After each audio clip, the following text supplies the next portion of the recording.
Devil worship in France.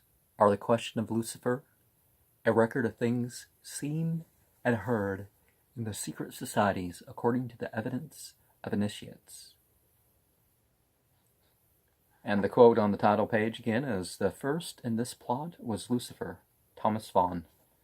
1896 was this published. The Mask of Masonry. See, that's why this is on my anti-conspiracy theory list here. The identification of the cultists of Lucifer with devil worship, pure and simple, is not, as we have seen at first sight, an entirely just proceeding, but at the same time it is inevitable. As already observed, the source of all our knowledge concerning modern diabolism exists within the pale of the Catholic Church. The entire literature is written from the standpoint of that Church. It has been created solely in its interests. Some of that literature has been put forth with the special marks of high ecclesiastical approbation, and to some this guarantee is wanting, but the same spirit informs the whole. To insist on this point is important for many reasons, which will become apparent at the close of our inquiry. And for one, which concerns us now, it is impossible for the Catholic Church to do otherwise than brand the cultus of Lucifer as identical with that of Satan, because, according to her unswerving instruction, the name Lucifer is an equivalent of Satan. Well, later on it's an equivalent of Satan, but in the Easter Vigil it still remained. They didn't change the mention of Jesus as the Lucifer of Lucifers. They didn't change how the Bible mentions Jesus as Lucifer 3 times.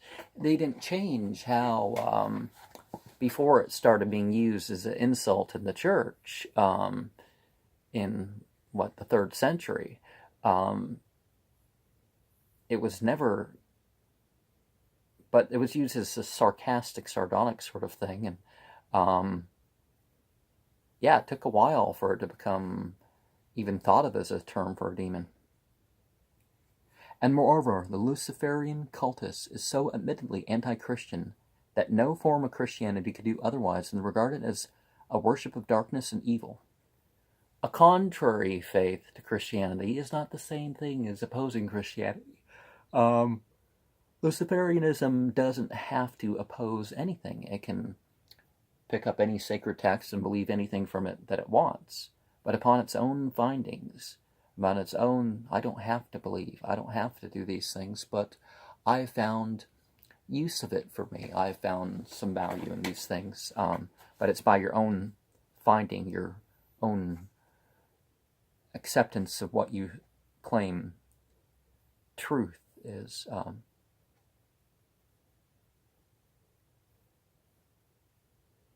While therefore the adoration of a good principle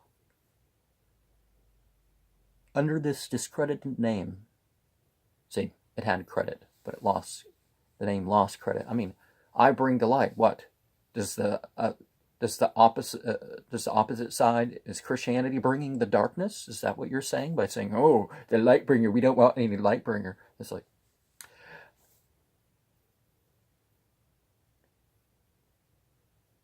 the adoration of a good principle under this discredited name may in one of its aspects be merely an error of judgment, and not the worship of a devil. Apart from other facts which destroy this consideration, we must all agree that from the standpoint of Christian and Latin orthodoxy, the Luciferian is a diabolist, though not in the sense of the Satanist. And, a Satanist is an adversarial individual, and let's think of how we can define everybody as a Satanist, can't we? But the Luciferian is capable of realization. The Satanist may not say that it's for them to figure everything out for themselves. That's not necessarily a part I'm going too much into this. The doctrine of Lucifer has been tersely described by Husaymans as a kind of reversed Christianity.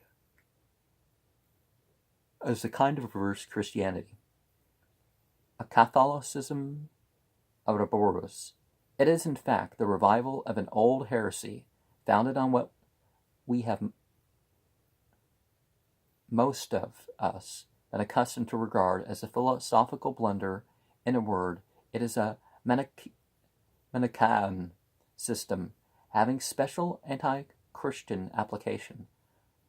For while affirming the existence of two equal first principles, Adonai and Lucifer, it regards the latter as the god of light and goodness, while the Christian Adonai is the prince of darkness and the veritable Satan. Yeah, Manichaean didn't quite turn things in these ways. The light bringer, the light bringer is the devil. It's like, yeah, there were issues with Manichaeanism, but Luciferianism can be said to be being a heretic. Rasiarchas, somebody who forms their own opinions and perhaps leads others to accept some of these opinions. Self-authentication, living a self-realization. These are things of the Luciferian. It is inferred from the condition of the world at the present time that the mastery of the moment resides with the evil principle, and that the beneficent deity is at disadvantage. Well, it's feelings like this that created the Baha'i faith. Islam would say that God has the final say, that Satan is not the God of this world and age, and that, we don't, Satan is not allowed to have power over us more than we can bear the temptation. And it's only by disbelief and certain actions that creates that power that Satan and the devils have in our lives. So it's a different idea. Instead of defeatist, it's... so not everybody thinks that sort of thing. Adonai reigns, surely, as the Christian believes, but he is the author of human misery, and Jesus is the Christ of Adonai, but he is the messenger of misfortunate suffering and false renunciation, leading ultimately to the destruction, which the Deus Maledictus shall cease to triumph. The worshippers of Lucifer have taken sides in the cause of humanity, and their own cause, with a baffled principle of goodness. They cooperate with him in order to ensure his triumph, and he communicates with them to encourage and strengthen them. They work to prepare his kingdom, and he promises to raise up a Savior among them, who is Antichrist, their leader, and king to come. A Luciferian can certainly worship a hero entity like a Lucifer. They don't have to. If they truly worship a hero entity like a Lucifer, some individual that would be called a Lucifer, or it's certainly their choice, and it technically makes what they're doing a church, because church comes from Kirk, which is a hero shrine. But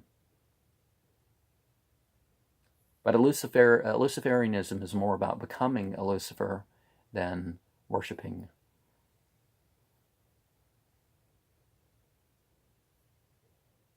And they may not worship any of these entities at all. They may mention them as, heroes, that here's examples or principles that we can manifest, or symbols that we can manifest in our own lives. Such is the doctrine of Lucifer, according to the testimony of witnesses who have come out of its cultists.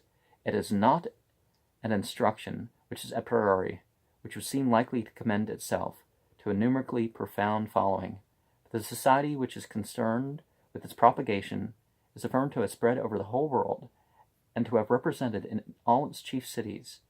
It is that which we have already found mentioned by M. Lucemans as possessing a demonstrated existence and being a proof positive of modern Satanism, namely the Palladian order. Having broadly ascertained its principles, our next course is to discover its alleged history, and here it is necessary to admit that it is a matter of some difficulty to place the position in such an aspect that it will be a tolerable subject for inquiry among readers in England. The mystery of modern Diabolism and the cultus of Lucifer is a part of the mystery of Masonry, as interpreted by an anti-Masonic movement now at work in France. The black magic of which we hear so much involves a new aspect of the old Catholic crusade against the fraternity of the square and compass. And by the question of Lucifer is signified an alleged discovery that Masons diabolize. Now we are all well acquainted with the historical fact that the Latin Church has long been hostile to Masonry, and that popes have condemned the order and have excommunicated its initiates. Having regard to the position of the Brotherhood here in England, most of us have been content to infer in this respect that the ripe old age of the Church is passing into a second childhood. Some, however, had concluded that there may be more in continental Freemasonry than meets the English eye, and here the Church herself comes forward to assure them that the fraternity abroad is a hotbed of political propaganda, and is responsible for the most disastrous revolutions which have perplexed the modern world, that it is actually, as the exploded Robinson described it, a conspiracy against crowned heads, and that it is at the present time the most potent, most secret enemy which checkmates and hinders herself.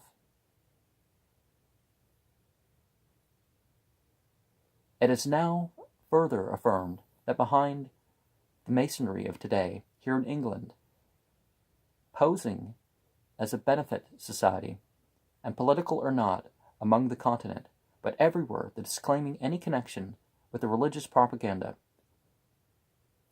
there is affirmed to be another Masonry, of which the ordinary Mason knows nothing, secretly directing the order, and devoted to the cultus of Lucifer.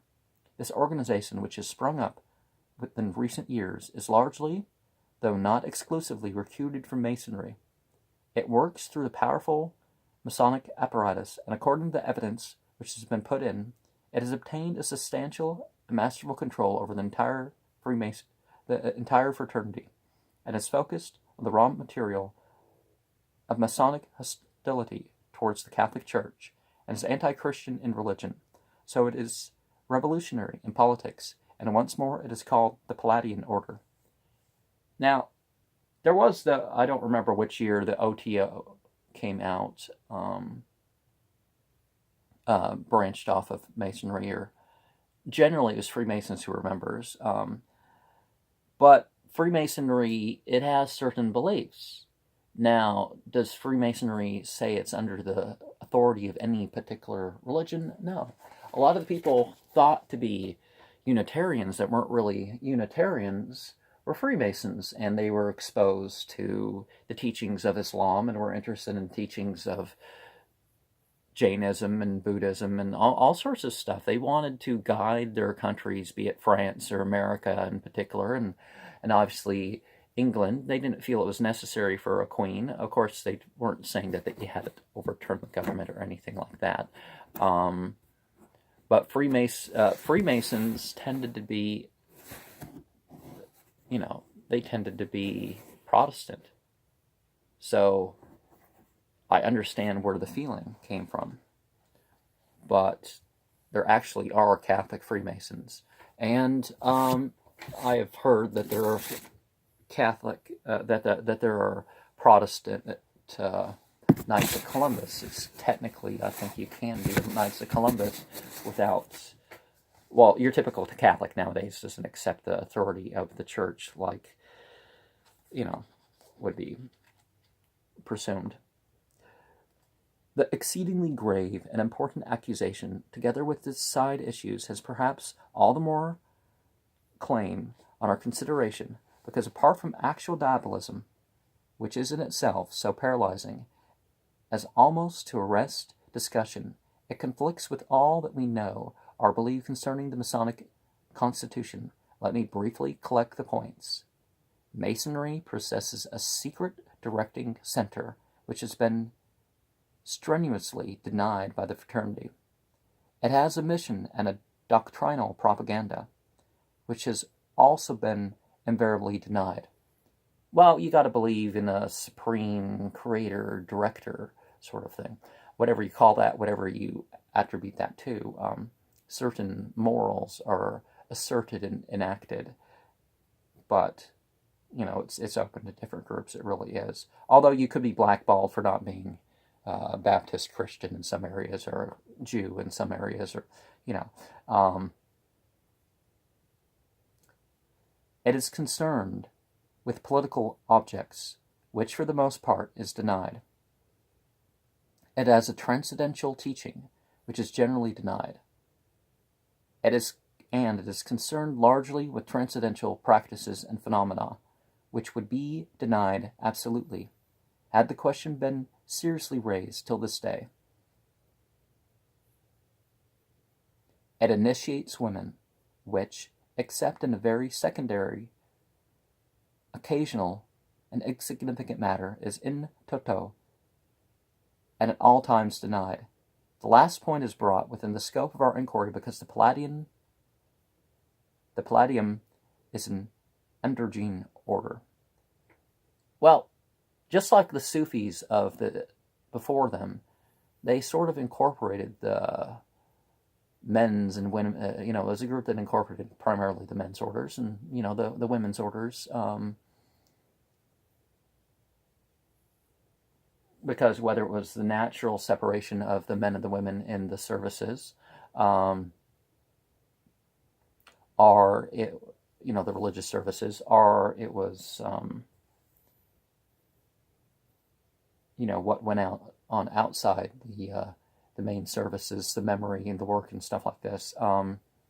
The secret orders, Freemasonry, as Christianity kind of spread and did away with, generally by oppression, the previous orders, some of their principles got adapted and formed into the, various mystical orders, primarily, of course, Knights of Columbus and the Freemasons. I think the Knights of Columbus were historically first. But Freemason is a term you find in ancient Egyptian, and I'm adding too much information.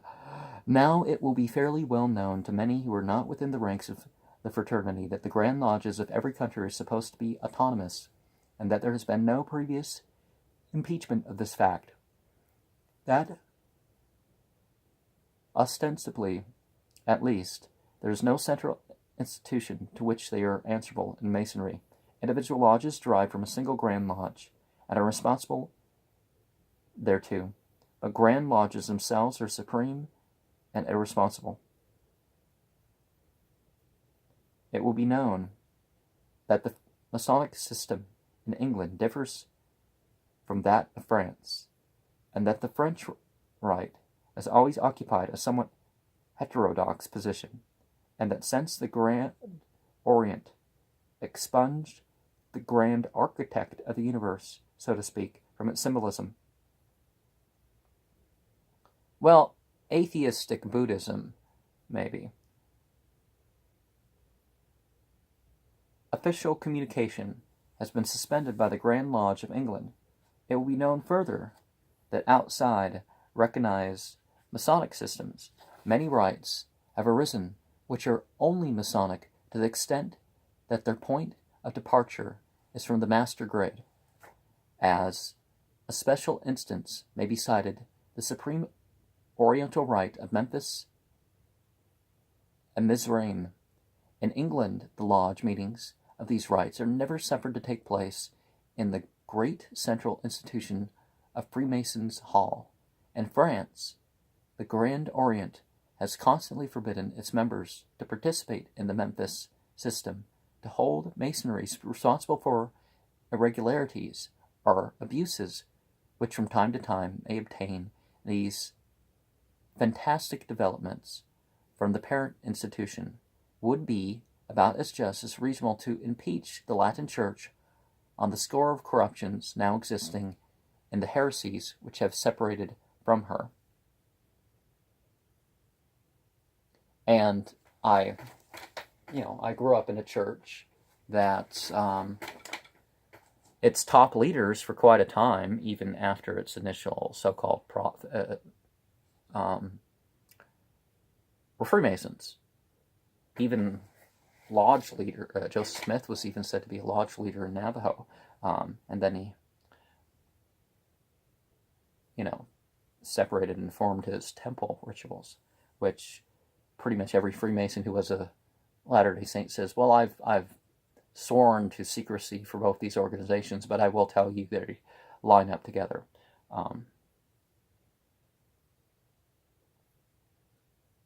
Obviously, LDS doctrine is given a specific flavor, at the very least, you can say.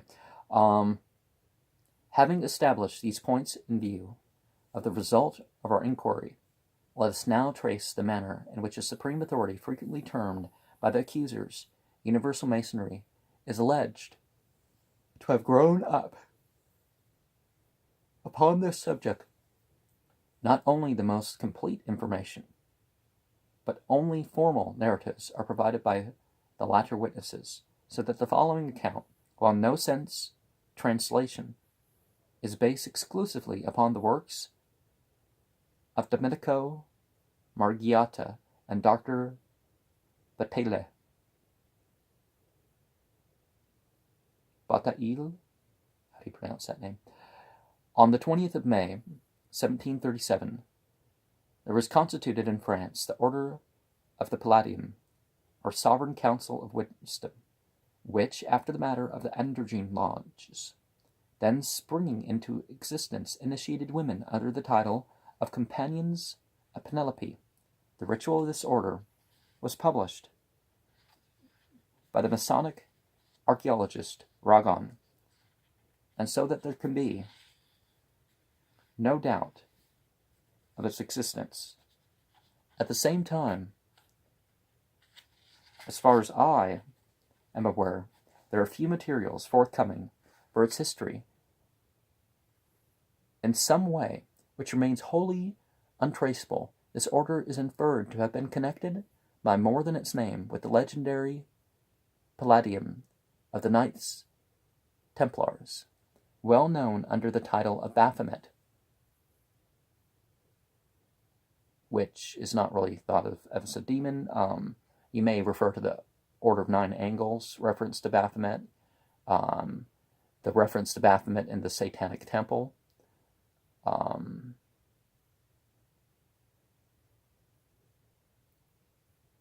Or Baphomet as not good, not evil sort of type of jinn. In any case, it failed to spread,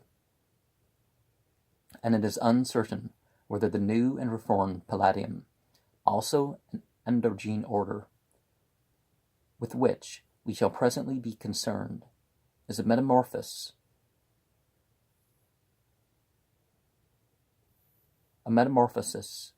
or reconstruction of the original institution, but a connection of some kind is affirmed.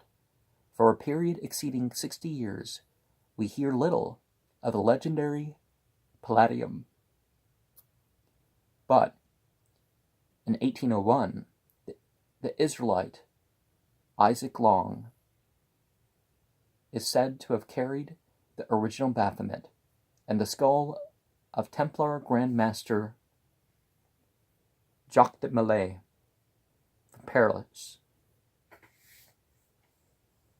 to Charleston in the United States, and was afterwards concerned in the reconstruction of the Scotch Rite of Perfection and of Harodom under the name of the ancient and accepted Scottish Rite, which subsequently became widely diffused, and is stated that the Lodge of the 33rd degree of the Supreme Council of Charleston, has been the parent of all others, and is therefore, in this right, the first Supreme Council of the entire globe. I guess I gotta do a video if I head off to Charleston, and I guess that's one of the places I gotta stop, isn't it? 8 years later, on the 29th of December, 1809, a man of great importance to the history of Freemasonry was born in the city of Boston. Albert Pike came of parents in a humble position, who, however, struggled with their difficulties and sent him to Harvard College, where he duly graduated, taking his degree as M.A. in the year 1829. He began his career as a schoolmaster, but subsequently led a romantic and wandering life, his love of untrodden ground leading him to explore the Rocky Mountains, then imperfectly known.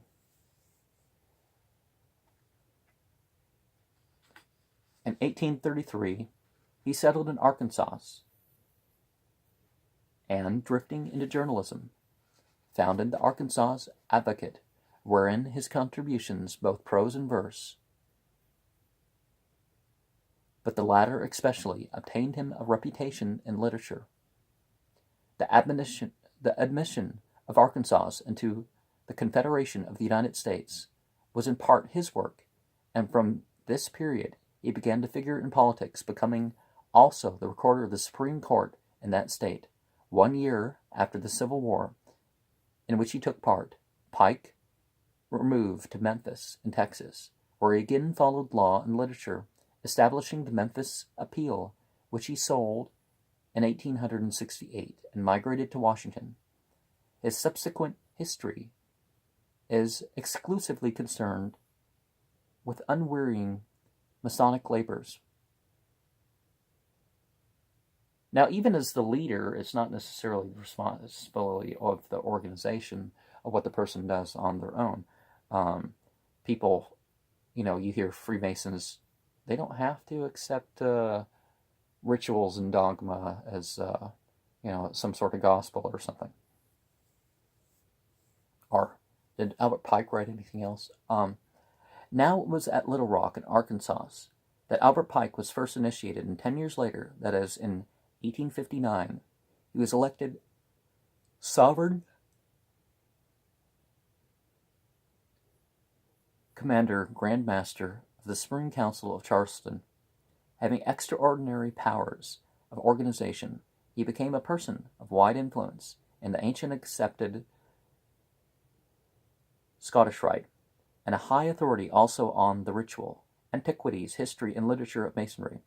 Under his guidance, the Scottish Rite extended and became dominant. Hence, when the Italian patriot Mazzini is said to have projected the centralization of high-grade Masonry, it could find no person in the whole fraternity more suited by his position and influence to collaborate with him. Out of this secret partnership, there was begotten, on September 20th, 1870, and that is to say, on the very day when the Italian troops entered the Eternal City, a supreme rite and central organization of universal high-grade Masonry, the act of creation being signed by the American Grand Master and the Italian Liberator, the two founders also sharing the power between them. A supreme dogmatic directory was created at Charleston, with Pike at its head, under the title of Sovereign Pontiff of Universal Freemasonry. Mazzini took over the supreme executive, having Rome as its center, under the title of Sovereign Chief of Political Action.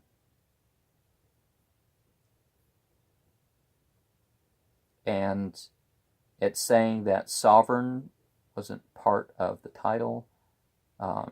Commander Grand Master of the Supreme Council of Charleston. So sovereign is a title that's not official.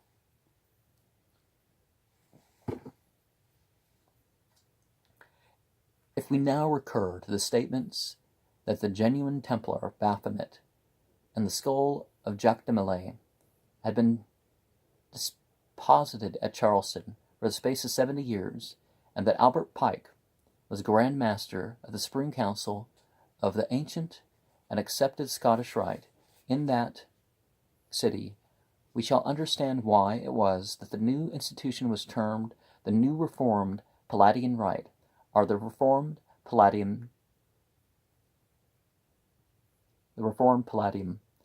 Subsequently, 5 central Grand Directories were established at Washington for North America, Montevideo for South America,